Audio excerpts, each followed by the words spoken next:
Hello, everyone, and welcome back to Talk Nerdy. Today is Monday, January 6th, 2020. That is going to get really weird to say and to write over and over until we all get used to it.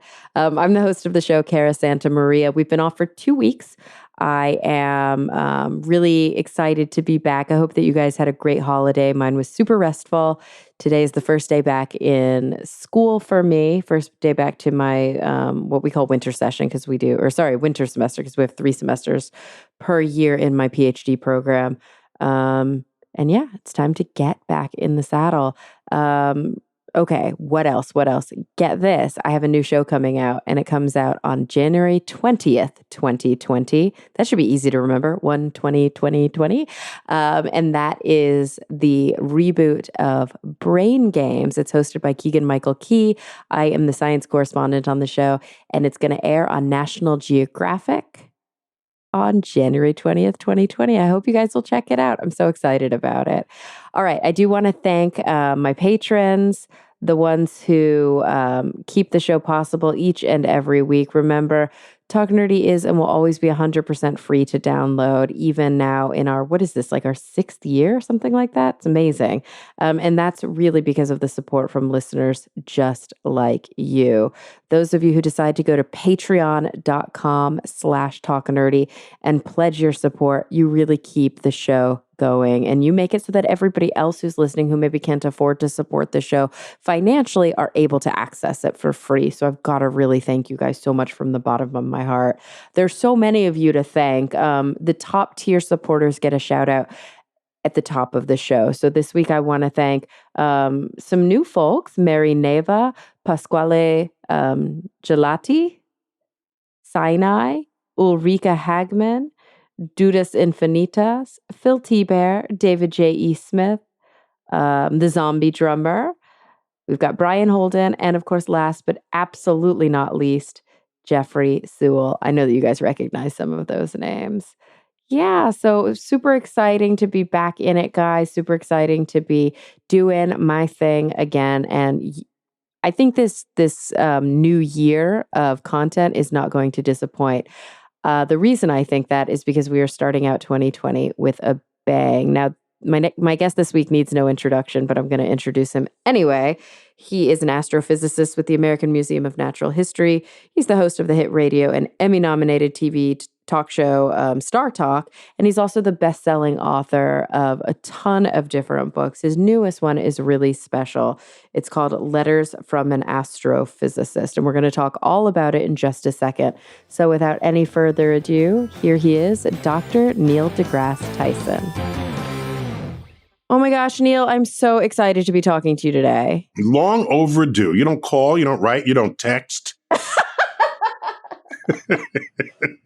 Same. How are you?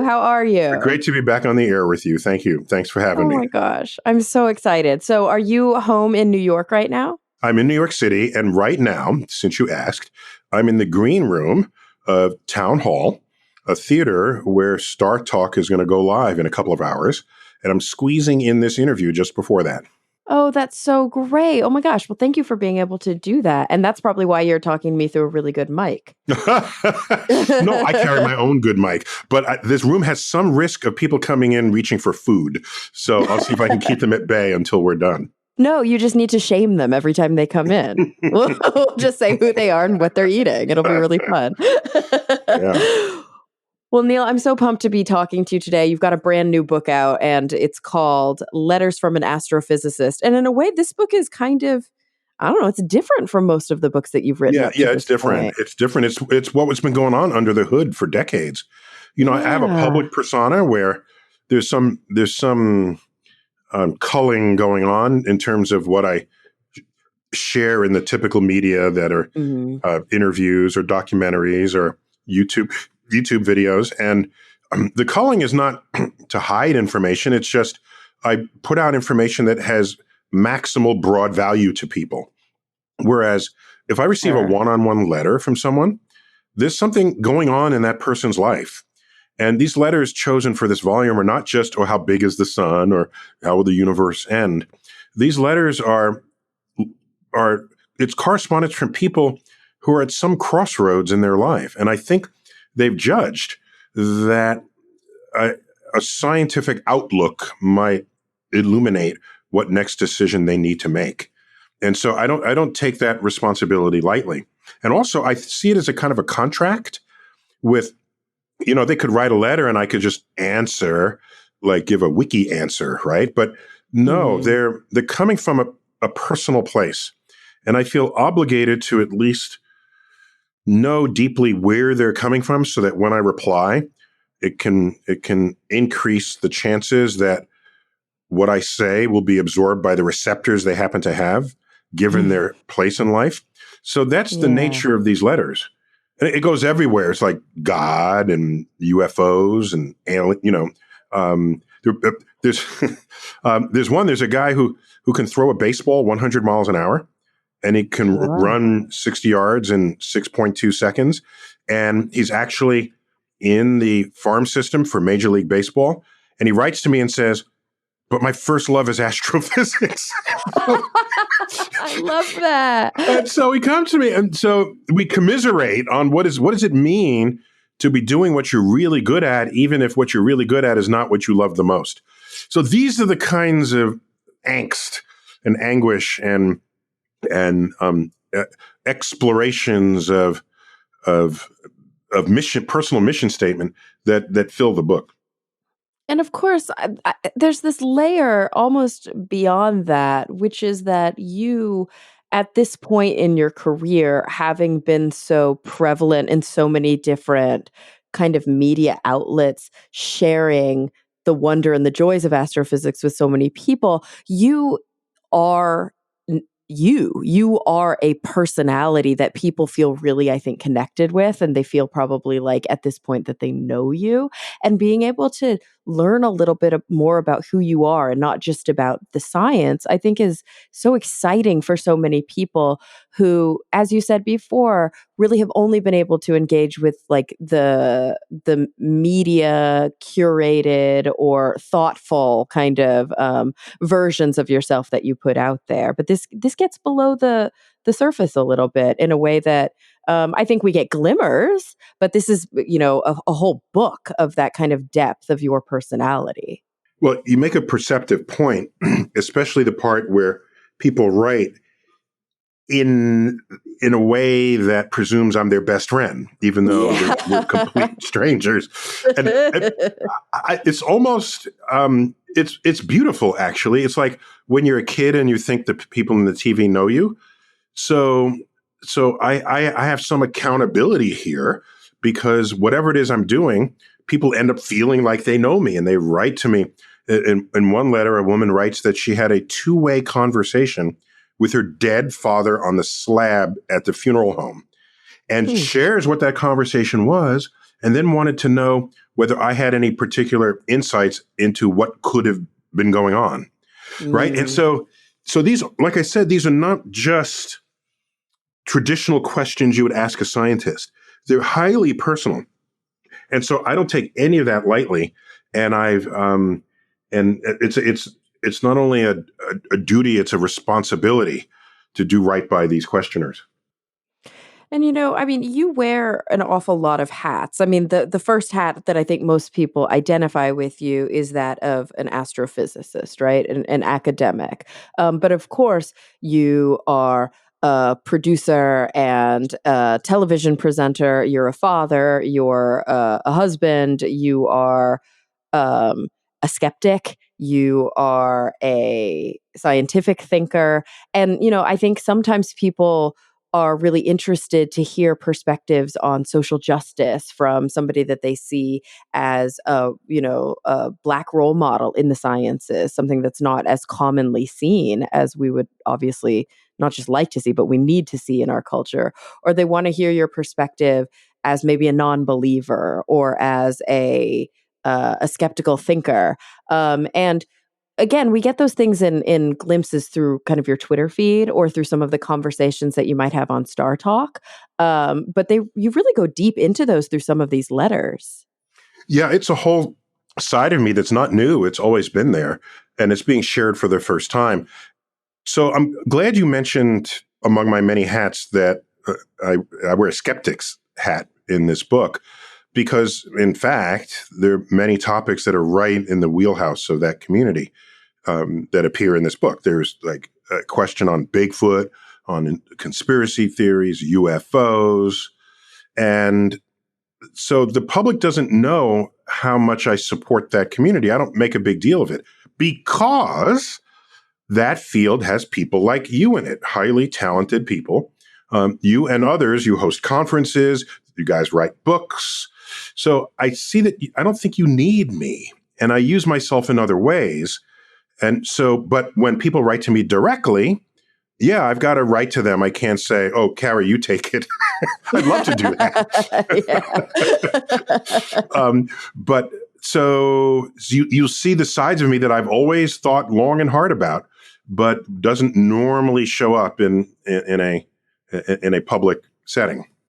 Yeah, and one of those issues that that I think is particularly salient, particularly important, both for in terms of visibility and in terms of social justice, is your position as a role model within the Black community, like your position as a Black astrophysicist. Like, let's just put it out there: there aren't that many of you, and Yeah, I I mean, think I that. think I don't make a big deal of that fact when I'm Mhm. addressing the public. Yes, it'll show up in the one-on-one letters. There are letters, I don't explicitly ask them what is the color of their skin. Occasionally it will come out. And they saw me as a beacon of hope for them in whatever their circumstances were. And so I take special care with those because the people, they see me not simply as a scientist, but as someone who can make a very big difference in their lives. But I actually think the concept of role model is overrated in the Mm. following way. Okay. Suppose I needed a Black astrophysicist from the Bronx to have preceded me for me to have become an astrophysicist. Well, I would have never become an astrophysicist. So Yeah. if you require someone with the profile you seek to have come before you, that precludes the possibility that you would enter a field where your skin color, your religion, nationality, gender is not previously represented. And you don't want to be in that situation, I don't think. So what I did was I assembled my role model a la carte. So there was a Hmm. scientist who knew the kind of science I wanted to know. And I said, if I'm ever a scientist, I want command of the material like he had. And then there was an educator who you didn't want to ever leave when they started talking because no matter what they said, it was interesting and you smiled and you would occasionally laugh and you'd come away enlightened. I said, if I'm ever an educator, that's the kind of educator I want to be. And I did find people who rose up from the Bronx with struggles and challenges that I would have and did face, but no, they didn't become astrophysicists. They became something else, an attorney. Or so if you do it a la carte, it widens your possibilities, I think, for the better. And so that's how I led my life, and I hope that others do it as well.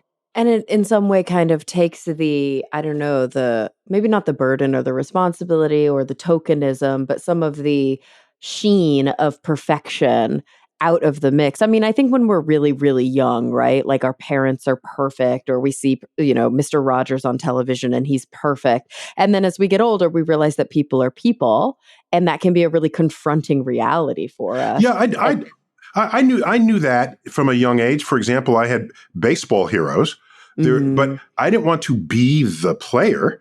I just wanted to have the baseball talent that they had. I didn't care Yeah. what kind of private life they had or whether they were, I just didn't care. I was very specific about what it is about them that I wanted to emulate. And so, uh, but you're right. There's that risk that if you want to embody the entire person, and then later on the person turns out to be a shithead or something, that can be very. You don't want that to discourage No. you if you were on a path, right? So that's why Yeah. I think the a la carte angle on this has a lot of things going for it. Yeah, oh, absolutely. And I think that it also kind of speaks to one of the skills or one of the talents that so makes a lot of people feel, I think, very close to you and your work, especially when you look back to one of your previous books, Astrophysics for People in a Hurry. There's this kind of approach that you have, which is like, this is not just an elite institution. Astrophysics is not for me and my fellow academics. Astrophysics exists for the people. And it's something that everybody can kind of enjoy and learn from. And this new book, Letters from an Astrophysicist, I think it fundamentally kind of embodies that spirit.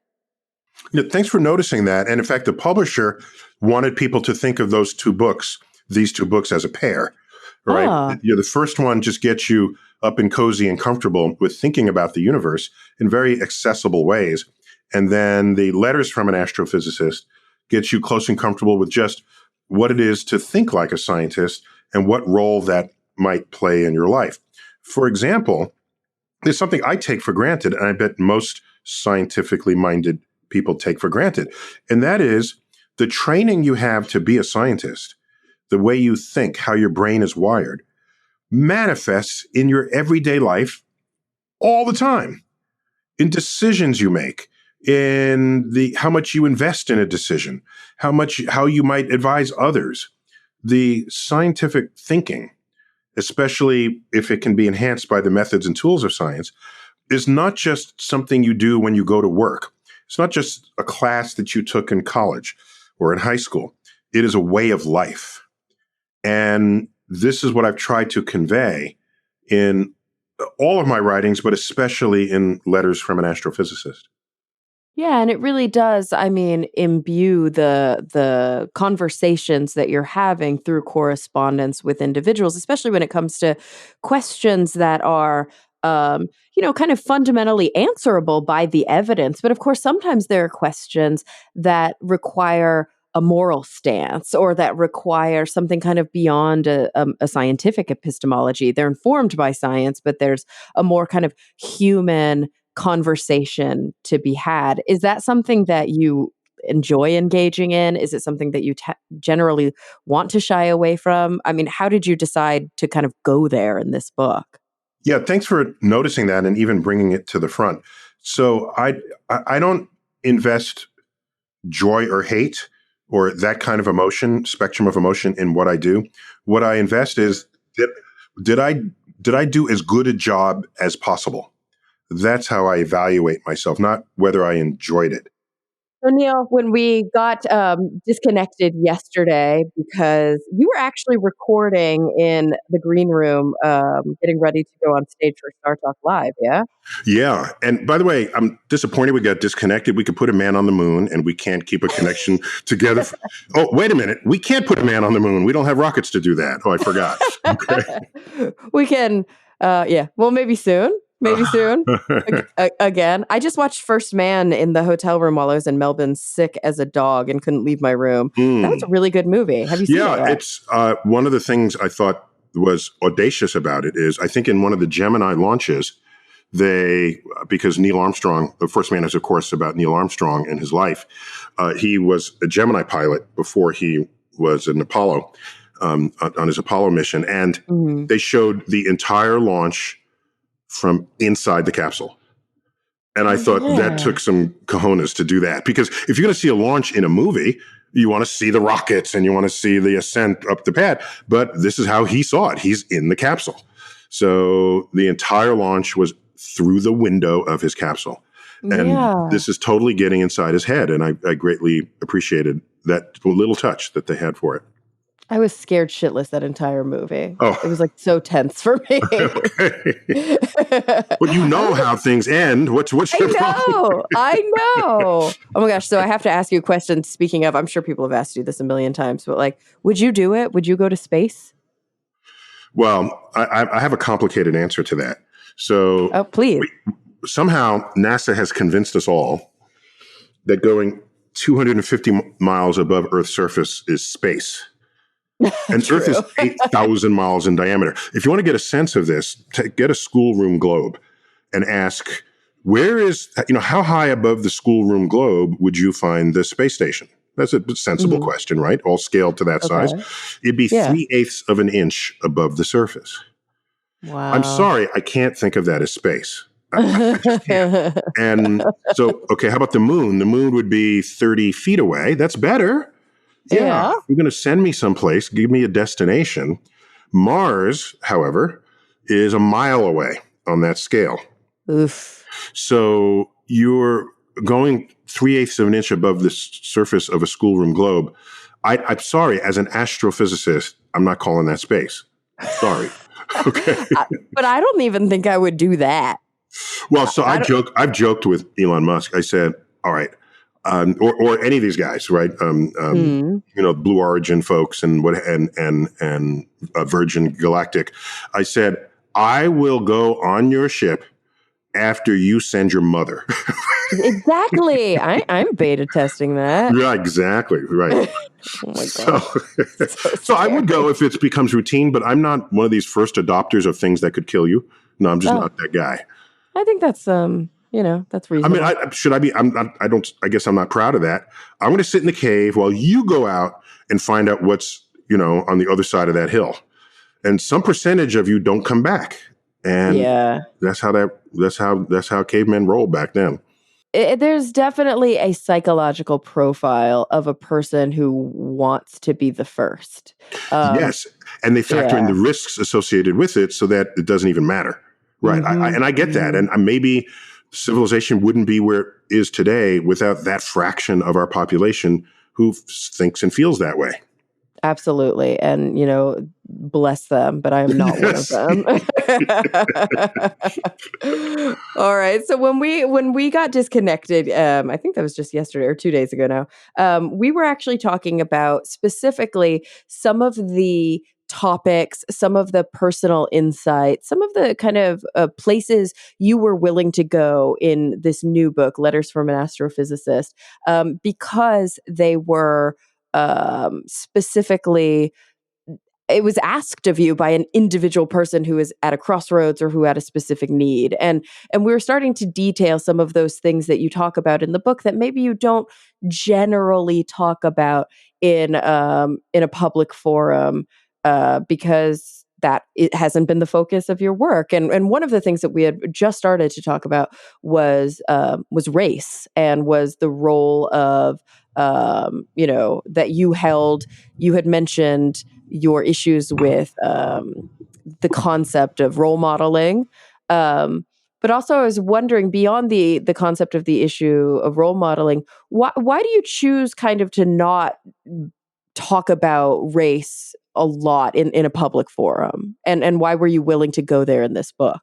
Well, I was willing to go there with an individual who asked me. And so the real question is, what was my incentive to include it in the book? Yeah, and exactly. It was simply to share. Once I got permissions where I could get them, these are people who agreed and felt that there might be other people who had similar questions, similar issues, similar points of angst in their lives, and that this would be a good way to share it with them. So that's why it's in the book, because the value of the answer goes beyond the value to the individual. And by the way, there was a sort of a selfish dimension to this. When I was replying to these people, this is a very curated subset of a much larger group of letters that I had saved on the possibility that any one of them would end up in a volume, such as the 101 that did. And as I'm writing, because I've replied to many more people than could justify a letter worthy of a book. Here's the crossover point. It's as I compose my reply and I say, I'm spending so much energy, emotional, intellectual, literary energy in this reply. It would be a shame if only one person ever read this. So the selfish part of it is, I would say, I'm going to hold this reply aside. Yes, I'll send it along, but maybe one day it will land in a volume, and then it'll be visible to many more eyes than the one person who wrote it. So Once I saw that the letter had a sort of a richness to it, I then put it in a separate folder on this very possibility. So that's the what's going on, under the hood there. Now, with regard to topics that I generally don't mention in public, I don't talk about race because I noticed early on, because this is how old I am, 30 years ago when I did, people focused on that. Mm-hmm. And people then were compelled to think of me as a black astrophysicist. And I said, no, I'm an astrophysicist. And I'm that above anything else that I am. So I realized it was not productive to have people stovepipe my skin color as part of my professional expertise. So I stopped doing it. I just simply stopped. And in fact, an early wiki page description of me on the wiki page said, Neil deGrasse Tyson is a black astrophysicist. Like, why? That's not even relevant. Okay. What's more relevant? I'm an American astrophysicist. And that's what the page currently says. So I just found that people have a way of constraining or circumscribing how they think of you once you are binned into a category such as that. Whereas to be a scientist, it transcends all such categories. And the only ist I am is a scientist. I'm not any other ist. I don't associate with any other ist, not even atheist. Right? Yeah, I was wondering about that. That's interesting. So do you see that kind of as a personal choice, that the scientist umbrella is the one that you most identify with, and these other ists, do they detract? Would effort in kind of activism or conversation in those areas kind of detract from what you see as your core, message? Yeah, it detracts completely in the following way. The moment someone hears an answer to that question, so someone come up to you and say, are you an atheist? And then you say yes, then an entire behavioral portfolio arises in that person's head. And they then presume they know everything they need to know about you in order to interact with you, to continue to interact with you. And that is actually intellectually lazy. Oh, yeah. What you're doing is you're basically stereotyping someone's thoughts, attitudes, beliefs. And in some cases, sure.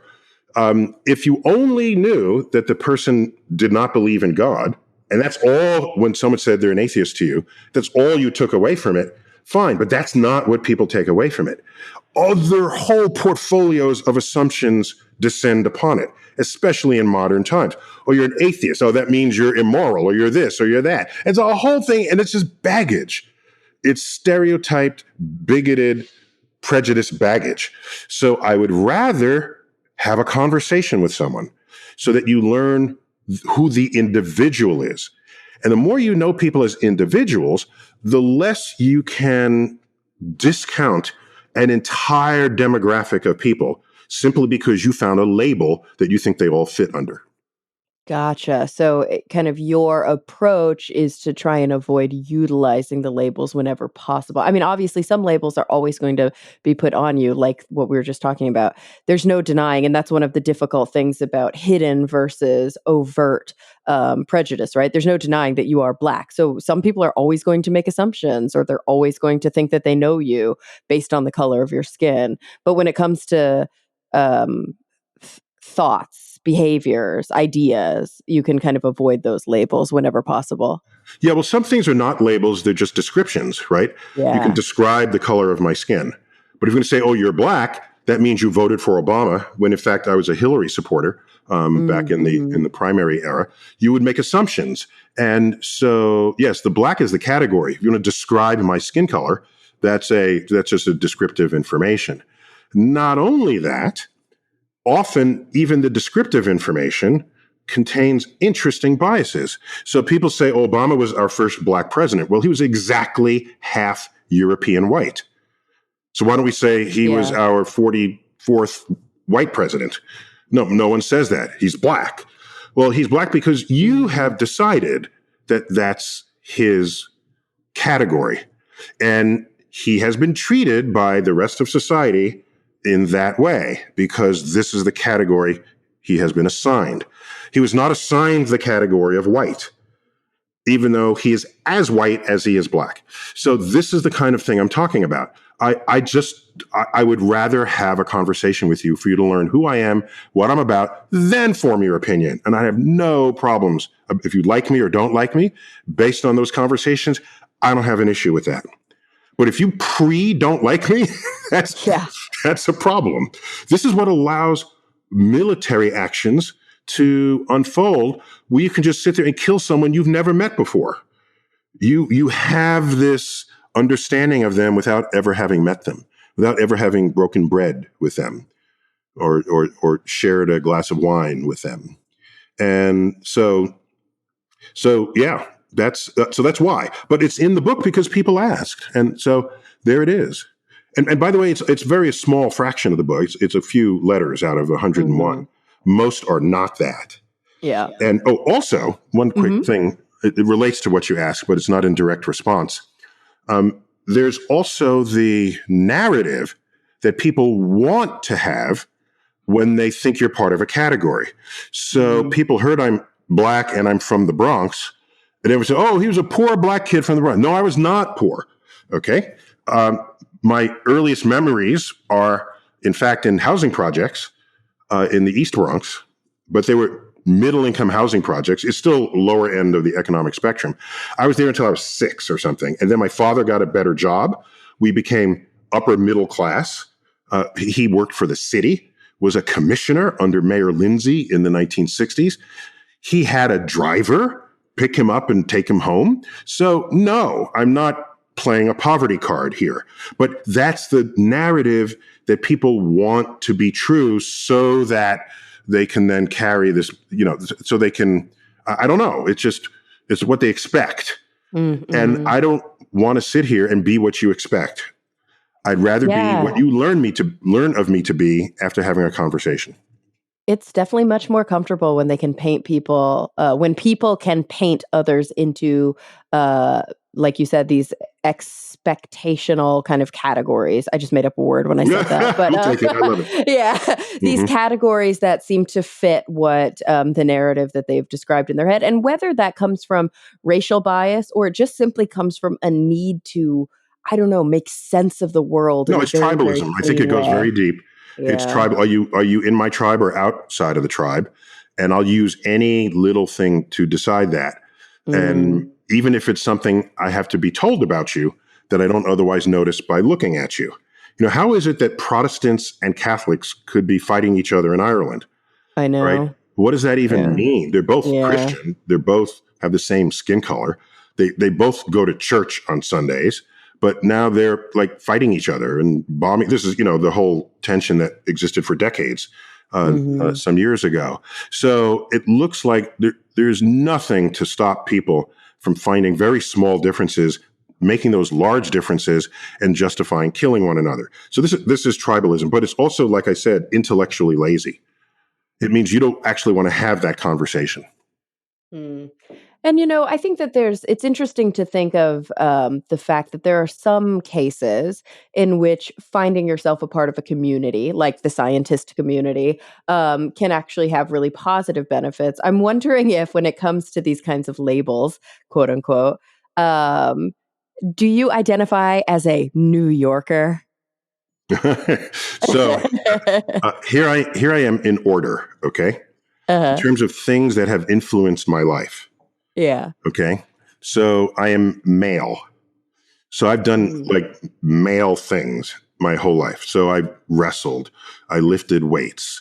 I even danced, but I danced as the male counterpart in dances, right? I'm not, especially back then, there was no very visible concept of a gender spectrum, even if it was lurking below the news news wires. I like movies that are made for guys, with chase scenes and explosions. And so I would fulfill a lot of the marketing stereotypes of guys. Okay. I'm also a scientist. that deeply influences how I think about and how I see the world every day, even decisions that are not specifically science. But I will invoke sort of science methods and tools to help inform all kinds of decisions in my life. I'm also a husband and father. Okay. And so these are roles I play in domestic life. Mm-hmm. After that, I don't know if there's another category I'd associate with. Okay, here's one. I'm a little bit of a foodie. How about that? Okay. Okay. All right. I'm a foodie. I'm not quite a food snob, but I care if the food I'm eating has a lot of artisanry in it, where the people who prepared it are thinking about what its effect is on my palate and in my nose, my olfactory senses. So But here's the thing. It's one thing to categorize someone. It's another thing to categorize someone as different from you so that you can think of yourself as superior to them. Yep, that's racism. That's a recipe for disaster. Exactly. Mm-hmm. Okay, so that's why I said I'm a foodie, but not a snob about it. If you're a foodie and a snob, you are putting yourself apart from other people. Oh, gotcha. So kind of like being a New Yorker. I'm getting there. I forgot about that. Yes. Yeah. There's some vegetarians who are like that. If you say, you want some steak? No, I'm a vegetarian. There's attitudinal stuff going on in there. Mm-hmm. And so, and you also know that if you're an omnivore and you have vegetarians over for dinner, you, in modern times, are expected to have an alternative choice for them. Yeah. Whereas if you're an omnivore and you eat at a vegetarian's place, there's no expectation that the vegetarian is cooking you a T-bone steak. Absolutely true. So it's not symmetric. It's not entirely symmetric. So that's we're better than you sort of built into even how that unfolds. I'm born and raised in New York City. So yes, I'm a New Yorker. Born in the Bronx. So I'm a New York Yankees fan. That's their home borough. I'm a native fan. I'm not just a fan when they're winning. I was a fan when they were losing to one of the longest losing streaks. Or that is, see, in the Yankees, if you're a Yankee fan, you get to call a losing streak the number of years in a row where they did not win the World Series. Okay. Yeah, true. Yeah. That's pretty audacious. A little bit of a different standard. It's a different standard. So in my formative years, like from age 8 to 17, the Yankees never even landed in the World Series. It was one of their longest droughts ever while I, was playing Little League Baseball. So those were sad years, but I was still, I would go there like hardly anybody was in the stands, but I was there. Wow. Speaking of audacity, there's a bridge from Manhattan to the Bronx where crossing that bridge, you can see Yankee Stadium in full view. And there used to be a billboard there that said, they call it the World Series, but it's usually played here. So that's totally obnoxious. But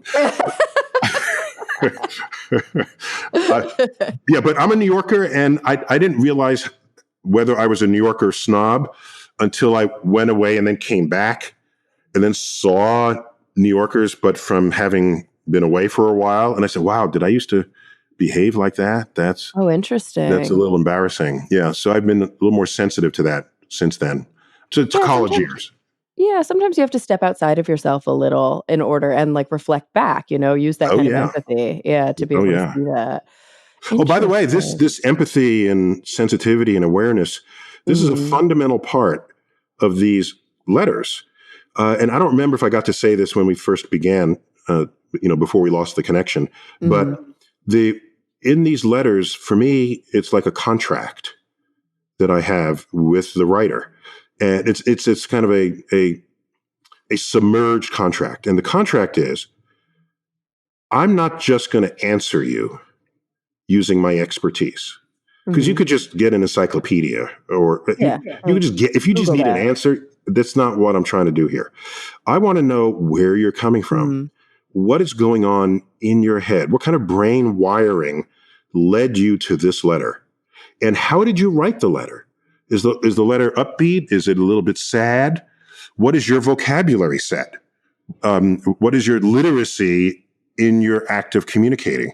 And I try to absorb all of that so that when I reply, the reply is as though we're both sitting on the couch, just having a conversation in the living room, right? Or we're both at the bar, so that we are together in that exchange.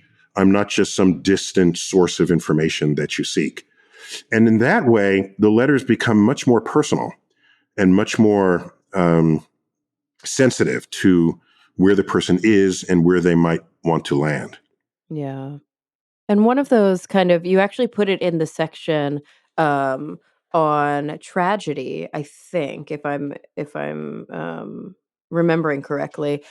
You mentioned before that you don't identify as an atheist, but that often I think conversations about God or greater cosmic organization or the afterlife, or some of these things that have long been the purview of philosophers, but I think also cosmologists, kind of some of the same questions have sought to be answered.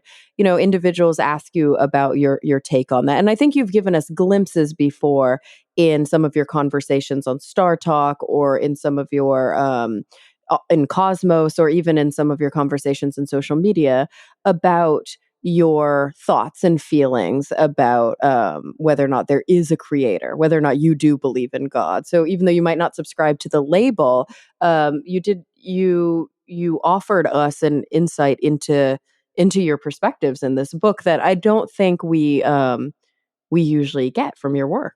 No, you wouldn't. And there, of the 101 letters, about 10% of them relate in some way to people's religious traditions that they were raised in. Yeah, it's well, but there's one from a Jewish woman, there's a Muslim, there's a Buddhist. The rest are mostly Christians of different levels of who embrace the literalism of the Bible at different levels from each other. Yeah. And so the ones that are in the tragedy part relate to someone is dying or someone died, and they're looking for some way to soften that hit. And religion really has that sewn up, right? That's the existential kind of exactly. terror of death really pulls a lot of that out of you. Exactly. So in some of the letters, there are exchanges related to what would a scientist think about this relative to, a scientist who's not religious say about this. There are many religious scientists. And I make that clear in my correspondence as well. Yeah. I mean, these letters are not just replies I just fire off. Some took a long while to compose, not only because I wanted to sort of get my head into their head, but also I had to look stuff up at times. So the Pew Research Group has many polls. They've been polling people's religiosity in America and elsewhere for decades. So you get to see trends in people's religious leanings. And so I'm tapping into these data as I reply to people, just so they can get a sense, are they alone with their views, or are they, or are their views common? So with regard to the origins of things, for me, if we're doing experiments and God shows up at the other end of the experiment, I have no issue with that. Yeah. I'm not precluding the possibility of divine forces operating in the universe. What I am doing is saying the history of that assumption is one of abject failure in its attempt to explain natural phenomena. So that makes it very low in my expectation list for what could be the cause of something. And one of the best examples of that, I think, is, you go back a few hundred years, someone would fall out of their chair, hit the ground, and start frothing at the mouth and shaking uncontrollably. Clearly, the devil entered that person's body. There's no other explanation. And so you go summon the priest. The priest gets the exorcism equipment, and then they bless and put the holy water on the person, and then the symptoms fade away. And there you have it. The person was successfully exorcised. And there's no reason to doubt that until you perform science experiments on it. And then you realize this is a neurological disorder called epilepsy. And while we don't have a good cure for it, we do understand it and we can mitigate its symptoms with certain medicines. And so here was something which for all the world looked completely divinely, like it's a divine issue, right? Devil and then God saves you or Jesus saves you. And it's not. It's a failure in the brain. And so that kind of thing is, as long as those discoveries continue to overrun what you thought was either magic or a spiritual intervention, I'm not going to make it as my first assumption that God created the universe. It's going to be lower down on the list. Yeah, and it really does affect a lot of your I'm using the royal you here, decision making, a lot of how you live your life, you know. I always like to say that, and these are again labels, so take it as you will, but I always like to say that we're all agnostic. Like whether you identify as an atheist or a theist, right? Whether you're a believer or a non-believer, nobody actually knows. We just live our lives as either theistic agnostics or atheistic agnostics. I mean, we think that we know based on the available evidence, but ultimately, I think the big test happens after you kick the bucket. Yeah, well, there's another side of that. There's a fascinating other side of that, which you surely know, and it's the fact that even religious people are atheists. They're atheists to all other religions but their own. Yeah, totally. Like the only every other religion atheist. Every other religion is preposterous to them. Yeah, and only their religion makes sense. And the atheist is as atheistic as that person, but they just believe in one fewer gods.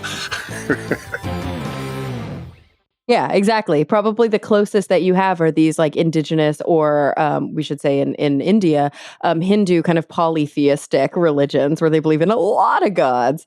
But you're right. Anybody who's monotheistic doesn't believe in all 100 of those gods, and they have their own god that they believe in. And it is easy for them to be atheistic relative to other gods. So the atheist is just also an atheist relative to their god. Yeah, just one fewer gods. So true.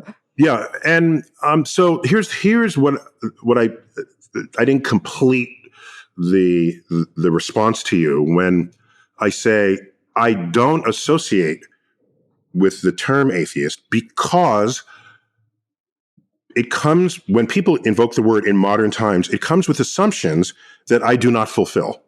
Apparently, I do not fulfill. For example, I have in my Facebook feed, a friend of mine he was on one of the space shuttle missions to repair the Hubble telescope. And so in my Facebook feed, I said, Godspeed, space shuttle astronauts.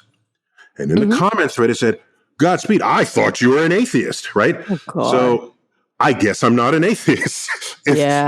If my use of that word tells you I'm not an atheist, then therefore I'm not an atheist. Because dictionaries don't define words as much as we think they do. They just describe words as they have come into use. At least they definitely evolve. That's true. Exactly. Otherwise, we'd all be speaking like Chaucer. So, can you imagine? And there are other things. For example, my favorite Broadway musical of all time is Jesus Christ Superstar. I saw that in real time because that's how old I am, with Ben Vereen playing Judas on Broadway, and it's my favorite. And some of my favorite orchestral classical music is Handel's Messiah, Bach's Mass in B minor. And so people say, but I thought you were an atheist. So obviously an atheist can still like these things, but today people's label of atheist tends to be to include what they think is behavior. And as long as that's what people today think, then I have to separate myself from that term. And so I just found agnostic. I'd rather not be any term, but if I had to pick one, agnostic it would be.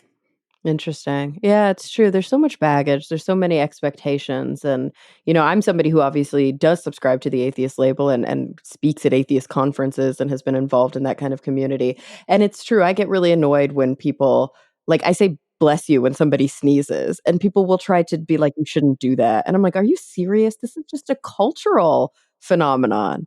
Like, right. People are not distinguishing those two cases. Exactly.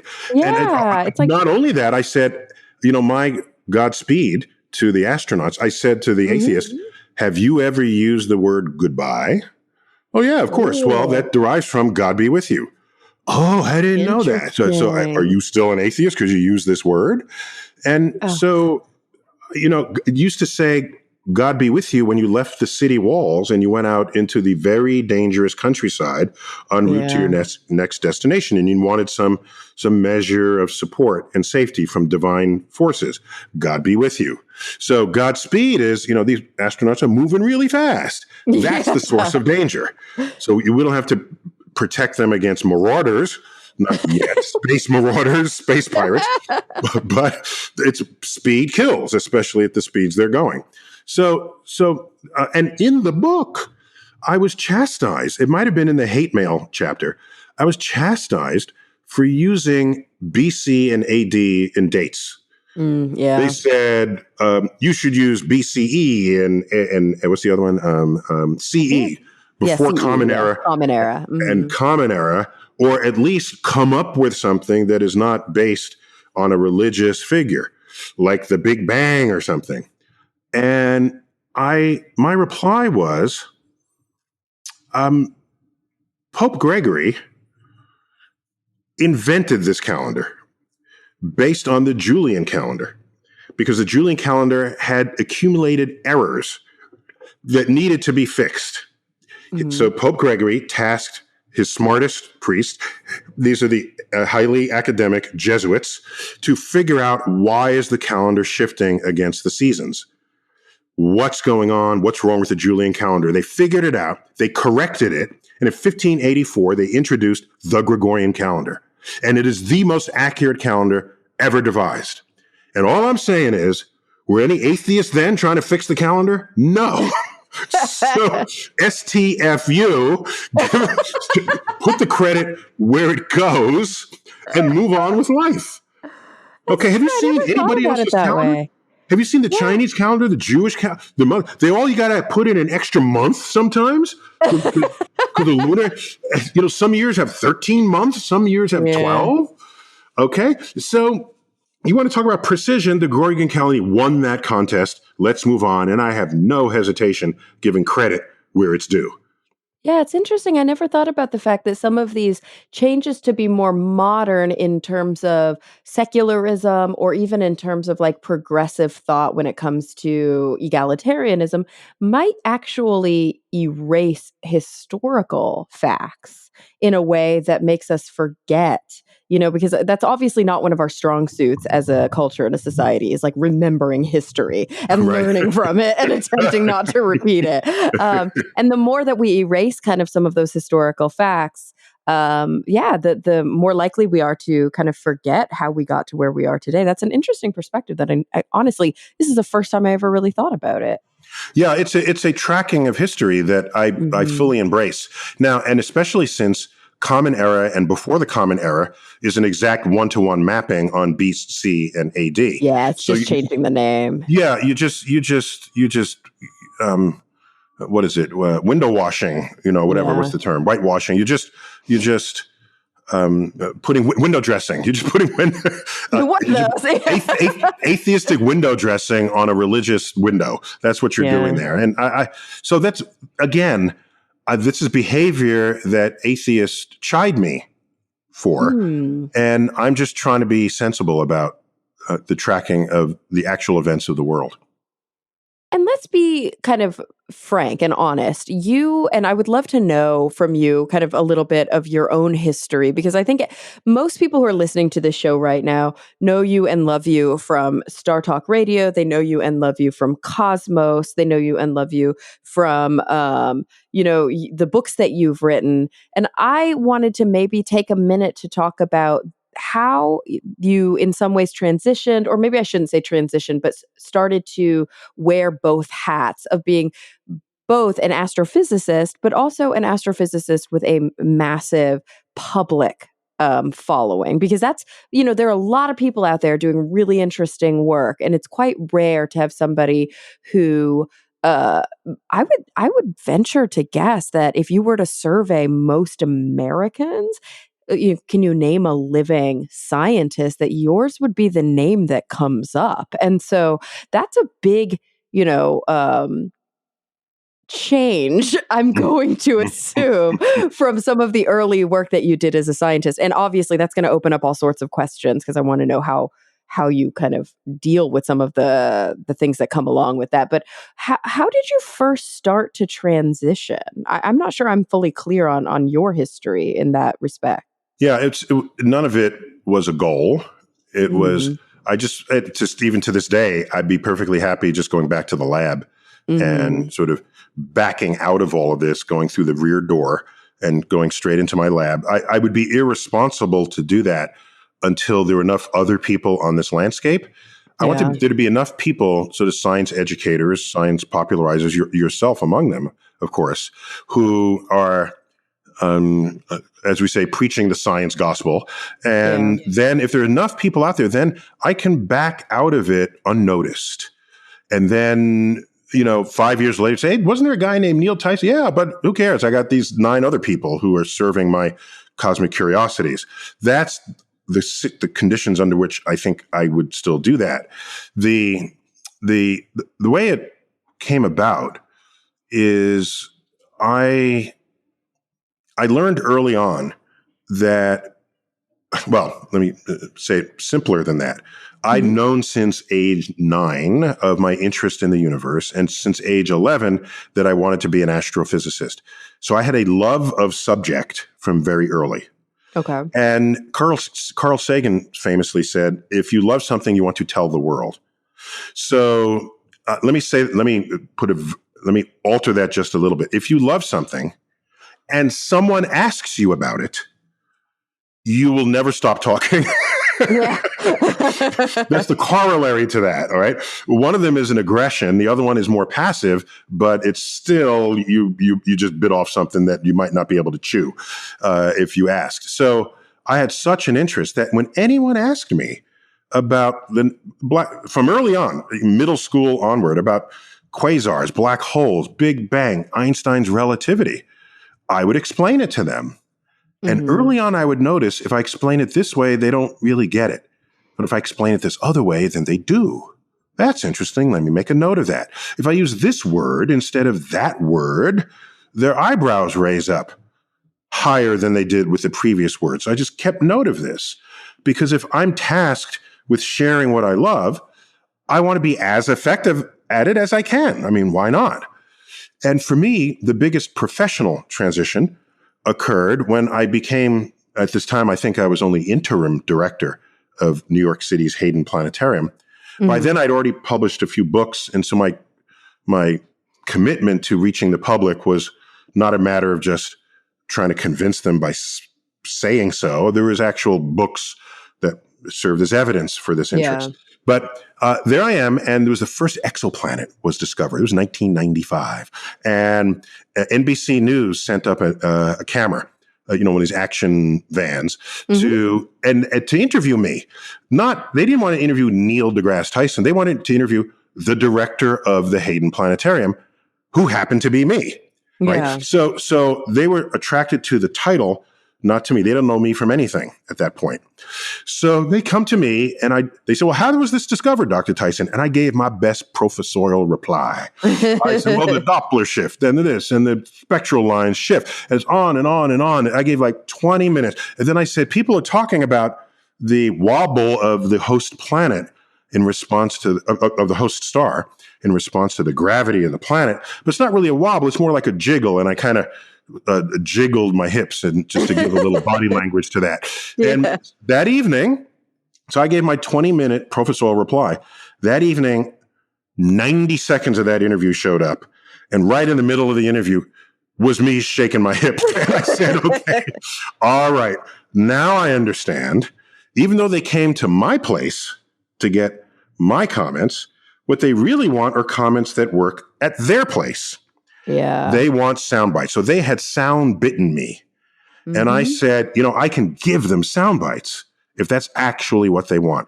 So I spent the next few weeks at home looking in the mirror, having people, my wife included, just speak out any topic at all in the universe. Saturn's rings, black holes, space, a Big Bang, Apollo. And for each term, I would stare in the mirror and deliver a soundbite on the spot. Wow. And the anatomy of a soundbite is it's got to be interesting and it's got to be tasty. It should also be a little bit fun to hear so that you smile. Mm-hmm. And it's got to have enough of all of that to want to tell someone else that you just learned something. That's the ideal soundbite. And so I worked at it. So then for subsequent interviews, I would give sound bites. And then other news people notice, because all the news people watch other news broadcasts in their programming room. And so I would get spotted across networks. People, and the phone would ring. Documentarians would call. And so this just kept growing. And I said to myself, if I'm being called to do this, it is my obligation to be as good as it as I can. Otherwise, I'm not being respectful of the audience who has come to hear what I have to say. Mm. And that's been an ascent ever since, to the point where I was recently asked to give a master class. You might have seen that advertised online. A lot of sort of notable people, actors, dancers, musicians, performers, and it's a very highly produced product, and they teach you how they became them, how they became themselves. And so I was invited to do that. So I have a master class on thinking like a scientist and how to communicate what you know in your expertise to others. And it's all there. And the story I just told about the hips, that's in there. And there are other stories too, but these are, so that's how it came. And with Cosmos, any number of people could host Cosmos. And I don't like doing things that I know other people can do. Let them do it. I don't need to do it. If I'm going to do something, it should be because nobody else can do it. Right? That would be the ideal task. Mm-hmm. Do something that no one else can do. And when I was approached by Ann Druyan, Carl Sagan's widow and co-author of the original Cosmos, asked, might I consider being host? I said, no, you got people, like I said, who really want to do this. But then I thought, well, I met Carl when I was in high school, and he sent me a letter. I hadn't even met him before. And he sent me a letter inviting me to Cornell to help decide if I'm going to go there for college. How would he do that? What? And so I thought to myself, I have a story that if it's sort of folded in to this narrative, I could be delivering sort of a unique perspective. Yeah. Or a window to who Carl was to justify why I am now ascending to his platform. And this is what happened, and that's exactly how that unfolded. And I retold the story of how I first met him. I forgot which episode that was done in. It was either the first or second episodes. And yeah, I remember that story. Yeah, I remember you telling that. And it was like really eye-opening, I think, for a lot of people, kind of hearing your relationship and your connection, both to the man and to the subject matter. Yeah, exactly. And I think that did come across brilliantly. So there it is. So now here I am on this platform with a 14 million Twitter followers, which is crazy high. And every morning I wake up, I say, you realize I'm an astrophysicist. you can still, there's still time to unfollow me. All right. So I don't take any of this lightly. It is an awesome duty to serve people's curiosity. And I don't, every now and then I might post something cutesy where there's a link to one of my books, but generally I don't use it to self-promote. It's really for you. And every tweet and every posting is for you to learn something. And so that's my commitment. I have to say I really love that story because it goes to show, I think, a hard and honest truth about people who are in positions of great influence, people who often have been quite successful, especially in the types of careers or the types of jobs that, of course, a lot of people want, but nobody quite knows how to get. And ultimately, a lot of people probably wouldn't ever get because it's a luck of the draw kind of thing. But it does go to show that, number one, there's this sort of passive stumbling into a position that maybe you can't plan for, and maybe you didn't really it could have happened to anybody. But then on the flip side of that, that inspires a deep and dedicated work ethic that, it's like, I always try to say, because I see this a lot with young women working in sciences, but also working in television when we have conversations, that, it's still a man's world. And so there's sometimes this really frustrating experience that women have of, I owe my career to so-and-so because they opened a door for me. And one of the things that I always want to really kind of drill in is that a door may be open for you, but you're the one who chooses to go through it. And nobody's going to let you keep your job if you suck at it. Like, you're the one busting your ass to maintain it. So you can't feel guilty, or you can't feel less responsible for your success just because a door got opened. You're lucky that the door was open, but beyond that, you worked your ass off to keep that job. Very important insight. And like I said, another aspect of this is the commitment to be better at it at every occasion that you have.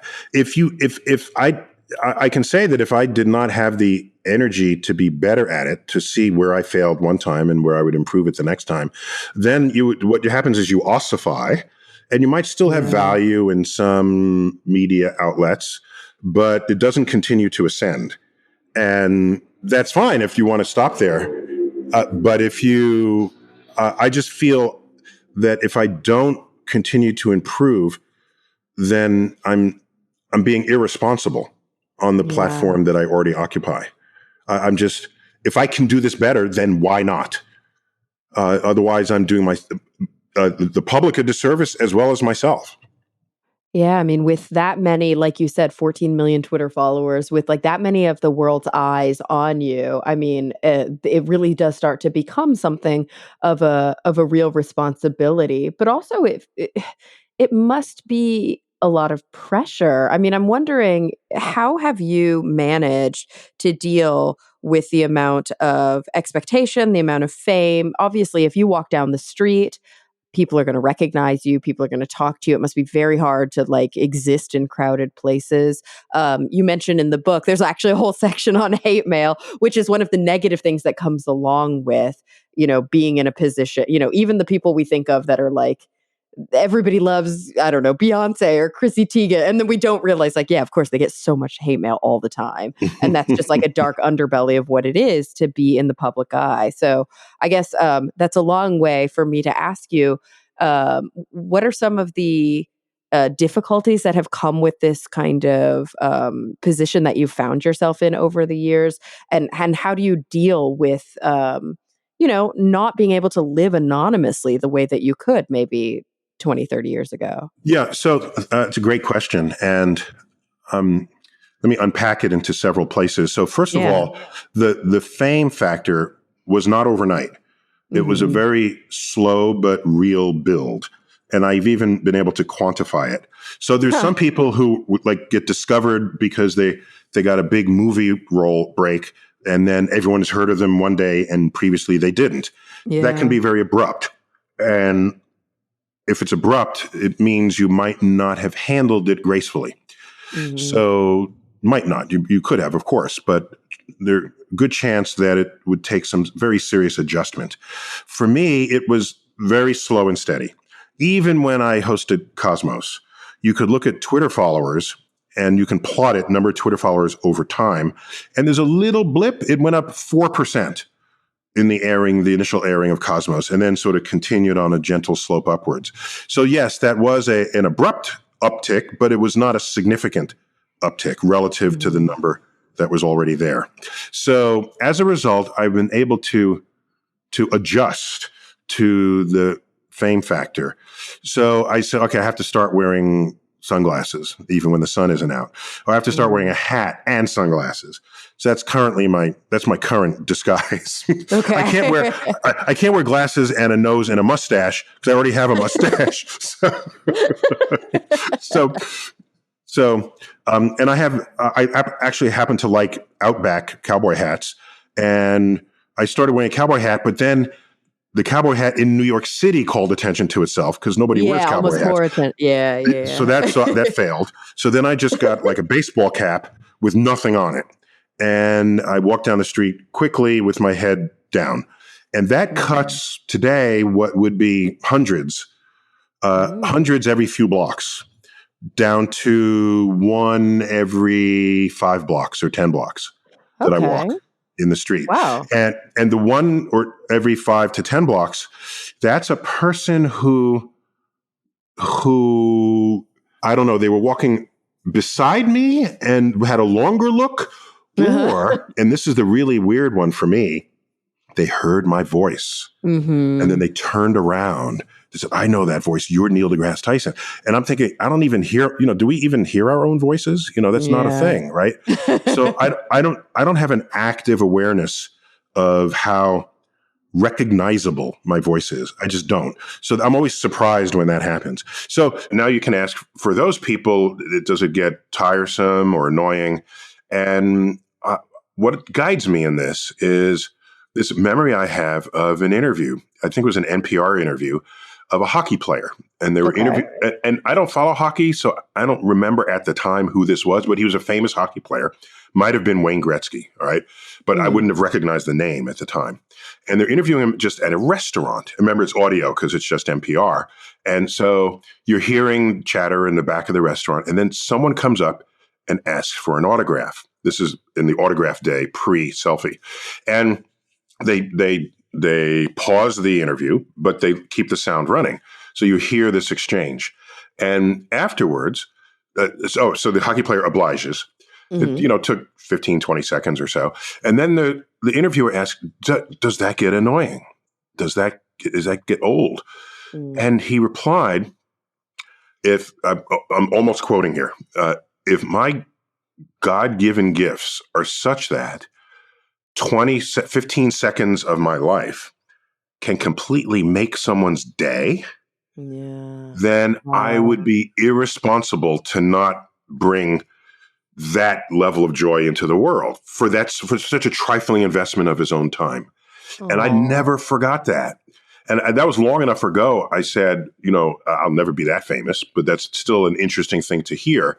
And now I'm saying to myself, whoever does get through the disguise, I kind of have to, because whatever that little bit is, they're going to post it and they're going to get comments and it'll make their day. And so, and think about how much joy is not in the world. And you could spend an hour with someone so they get one hour of joy. But if I spend 20 seconds with someone and they get a day of joy, I would be irresponsible. I would be diabolical to not oblige that. And so that's what I carry that memory all the time. But minus the God part.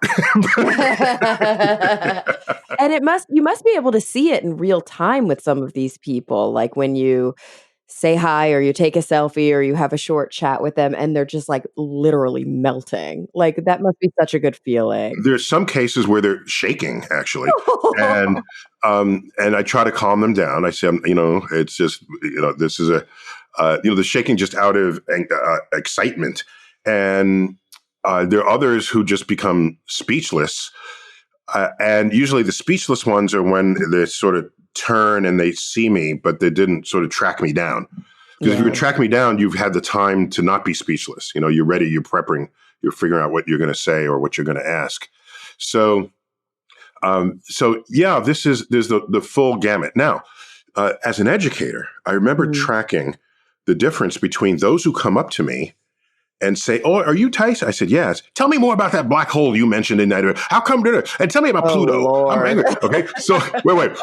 So that's actually what I'd rather people did. Really? Okay, because then I am not the destination of their interest. It's what I taught them. That's the Yeah. destination. Okay. The person who comes up to me and just wants a selfie or wants to know my favorite color, all of a sudden I am somehow the object of their interest rather than what I've been teaching. And I was very disappointed when I saw that other fraction grow, the fraction of people who just wanted the selfie. And I said, am I failing as an educator? And I had to like talk this through with someone. And the person said, look, yeah, you're going to get the people whose appetite you stimulated. Okay. You're going to get them and they're out there no matter what. But the rest of them, these are people who never would have asked for an autograph of a scientist ever in their lives. True. Yeah. So that itself is an achievement of education, right? And he kind of convinced me, yeah, I guess, okay. Because are they lining up for the rock star? They're lining up for they're lining up for the scientist. But the biggest measure of this, Cara, the biggest measure here, there's no other measure than this. You ready? I'm landing at LAX. Okay. And there's TMZ with a microphone in my face. Welcome to LA. Welcome to LA. So they first tracked me like 5 years ago.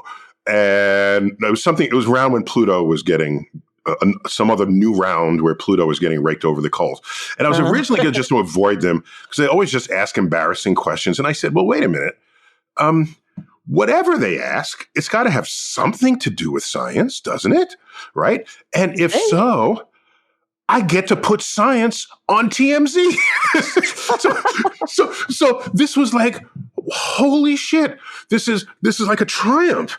So he put the microphone in front of my face and he says, do you feel bad for the school children who you disappointed? They try to they try to needle you. Yeah. And then I said, no, they need to get over it. So it was a fun conversation. They did air it. And I think it was sort of a sidelight entertainment in between all their celebrity chasing where they comment on their fashion statement. So that was the real measure that science had become mainstreamed. And I'm delighted to be a part of that. And yes, I developed sort of a toolbox of, are they skills or are they tactics to interact with a TMZ type reporter relative to an NBC reporter or anybody else. They all require different methods and tools. Absolutely. Yeah. Just like, talking to a group of kids requires different methods and tools than talking to a group of corporate, Americans or exactly. whatever. Yeah. It's kind of like knowing your audience.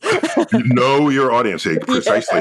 Yeah. And did I mention yet that I just came out with a master class? Yes. Oh, you just hinted to it though. We didn't really get into it. Yeah. So I'll do more than hint in this moment. The master class. It's not, they originally asked me, could you do a master class? You may be familiar with they advertise heavily with very high profile people. Oh yeah. Spending their time to share their tricks of the trade or their training. It'll be like Ron Howard talks about directing or things like that. Yeah. Now the difference is most of those people don't otherwise have educational platforms. But I do, I teach, I wrote textbooks. So I think it's particularly valuable when the rest of them are seen in this way. So for example, there's a master class taught by Misty Copeland, the principal ballerina in New York City. And ballerinas don't generally deliver lectures, right? So there's sort of a unique access to people with these high profile talents. And so for me, I was just not interested in giving yet another class on astrophysics. But I told them what I can do is share with people what it is to think like a scientist and what I do when I communicate. Because this would be what's going on under the hood, right? And it's a little bit meta. I'd be teaching what I'm doing when I'm teaching, and I'd be communicating what I'm doing when I'm communicating. So it has a meta dimension to it, but that would be I felt would be a unique contribution to that portfolio of master classes. And that's what it is. So that when, as I said, when I'm communicating with TMZ or with Jon Stewart or with the evening news or with a documentarian or with people on the street, with a kid or a senior citizen or a military person, what I do is I have this sort of utility belt of tools that I will pull out I have random access to them, and I'll pull them out as necessary to maximally mesh what I'm saying with the receptors of who it is I'm trying to talk to. Yeah. Yeah. I mean, and then you're really, really going to be as kind of effective and sort of what's the word I'm looking for? It's sort of like maximum efficiency. Yeah, Yeah. yeah, and it's a potency of a message can Yeah. be enhanced. Now, of course, if I'm in an audience that's very mixed, so sort of heterogeneous audience, what I generally do is not try to find the middle point. If it's Mhm. an audience with senior citizens and kids and Yeah. old, young, I don't try to find the middle point because then that kind of subtracts from places I can go. What I Yeah. do is I just visit everywhere. Okay. So I might make a mention of the Second World War, and the old folks will remember that. And it was a very important time in their lives, and it helped shape who they were and the country that they were defending. And then I'll toss in a Disney reference to for the Mhm. kids. And maybe the grandparents took the kids to a Disney movie, right? So there's and then you sort of visit the landscape of pop culture as you find science to clad upon it. And so that's how that goes. That's all in that master class. And a lot of that was developed over the years by the letters I wrote in the book, Letters from an Astrophysicist. So it's all one sort of package construct there. Yeah, kind of came back full circle. So we've been talking, of course, about letters from an astrophysicist for the whole hour, and we just mentioned the masterclass. Is there anything else before I dive into my final two questions that I always ask all my guests? Is there anything else that's kind of new and going on in your life? Like anything?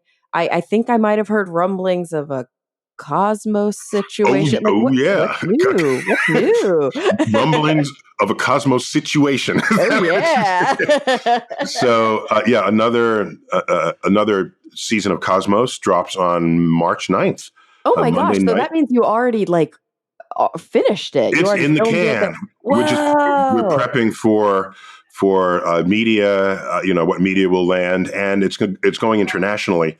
It's in 180 some countries, nearly 50 languages translated, and it's fun to see which countries will use subtitles in their own language, Mhm. retaining my voice, and which ones just swap out my voice.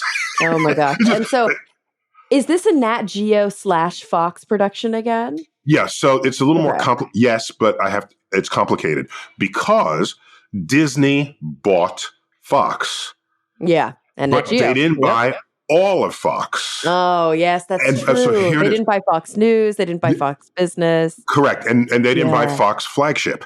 So, but they Yes. bought the Fox Studios, 21st Century Fox, 20th Century Fox, Fox Animation. They bought all of that.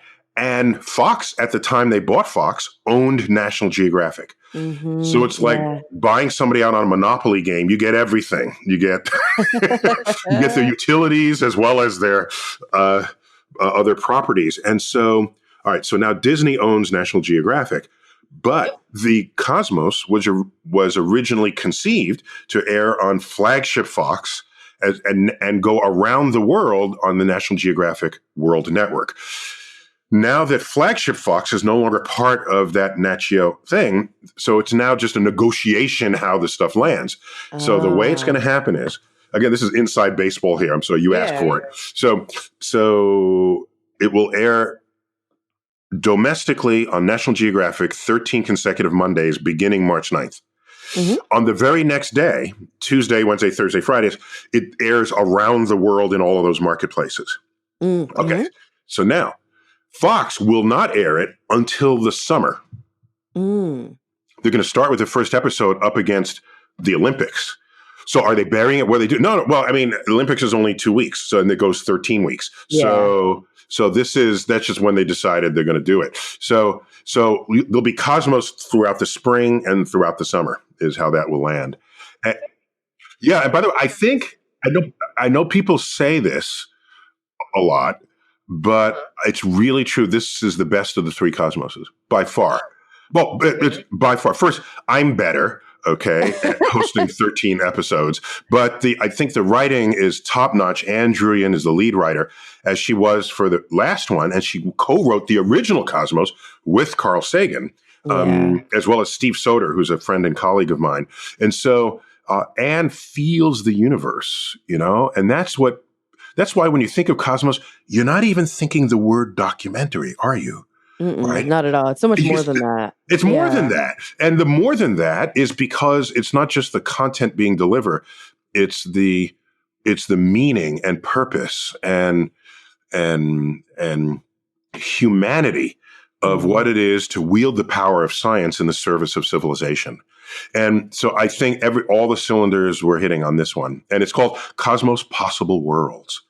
Ooh. And so so that's right down the pipe right there. Oh, I love that so much. Okay, I have to do some like shameless self-promotion because you're talking about Cosmos and like the shared network that you have worked with for so long and I've worked with probably for like the past 6-7 years now.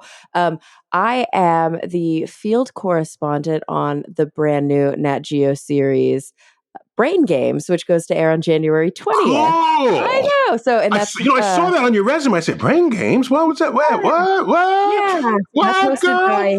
I know. I'm so excited. It's hosted by Keegan-Michael Key, which is going to be freaking awesome because he's so hilarious. And then it's a totally different show than the original. It's a complete new reboot. It's 8 episodes starting on January 20th, and I'm the field correspondent, so I do all of the fun stuff with like kind of everyday people on the streets. The show itself is a totally different show. It's a shiny floor game show with celebrities now. So there's great celebrities. Yeah, it's like Tiffany Haddish comes on the show. We've got Dak Shepard and Kristen Bell. We've got Rebel Wilson, all these really cool people. And then my role is that I go out Rebel in the Wilson street. is freaking hilarious. Oh my God, she's the best. I was there for all of them. I was so lucky to be able to watch what's them funny on stage. is she's hilarious in a really smooth way. Oh, she's so subtle. She's so herself. That's the thing. People are used to seeing her in movies where she's reading a script, right? But like, yeah, she's like a totally real person. And you're right. She's like all these little under the radar, like digs and like jokes. Right. Yeah, she kills you. But yeah, it was really cool. I got to watch a lot of the kind of celebrity stuff from a video village on the back of the stage. But then I'm on the stage a little bit just to throw to my segments. And I also do some fun stuff on stage. Like there's an episode where I get to hold my breath underwater for an unreasonable amount of time. I was trained by some Red Bull scientists for how to do long-term breath holds. And I had to do it in front of Drew Brees, who's like, if you don't know, like probably the most famous quarterback in the NFL right now. So that was kind of scary. But anyway, so yay, Nat Geo, yay, Brain Games, yay, Cosmos. Yeah, so Nat Geo is trying to enhance an already strong brand, but to create higher levels of pop culture relevance, which I think is important in modern times. Otherwise, you'll disappear behind the curtains, and no one will even know you're there. Absolutely. It's like come for like the super cool, funny celebrities, come for the, explosions and the shattered glass and all the like really intense stuff, and like walk away knowing something more about the brain. Like what is better than that? Right. And you're the brain connection, I guess. I'm the brain connection. Yep. I'm the brain girl on the show. So yeah, super fun. And I just had to throw that in there. Okay. No, definitely. Thank you. So I close every episode by asking my guests the same 2 questions. Now, this is the first time that you've been on Talk Nerdy, which is crazy because we've been on the air now for like 6 years. Oh my gosh. And I'm so excited to hear your answer to these 2 questions. I think everybody listening can't wait to hear what you have to say. So they're big picture questions. I want you to tell me, when you think about the future in whatever context is relevant to you right now, what's on your mind? So it could be, something about I'm there. personally. Yeah, all the way to the cosmic level. No. Okay. You don't have to give me suggestions. You don't have to give me a multiple choice test. Nice. Good. Okay. So number 1, I want to know, what is the thing, if you had to pick one thing that really does keep you up at night, the thing that you're most concerned about, worried about, maybe you're even a little cynical about, what is the thing where you're like, ooh, you're giving me multiple choice again. I don't want a multiple choice. Sorry. Okay, cool. And then on the flip side of that, what is the thing that you're most legitimately, authentically hopeful for? Okay, so what I think most about the future, and also concerns me, is whether we as a species at this time on the timeline of civilization are wise enough to become the shepherds we need to be to guide who and what we are in harmony with nature so that we do not become the seeds of our own extinction. I lose sleep on this because at the end of the day, it's about science literacy of people who are in power, people who control laws, legislation, the behavior of others.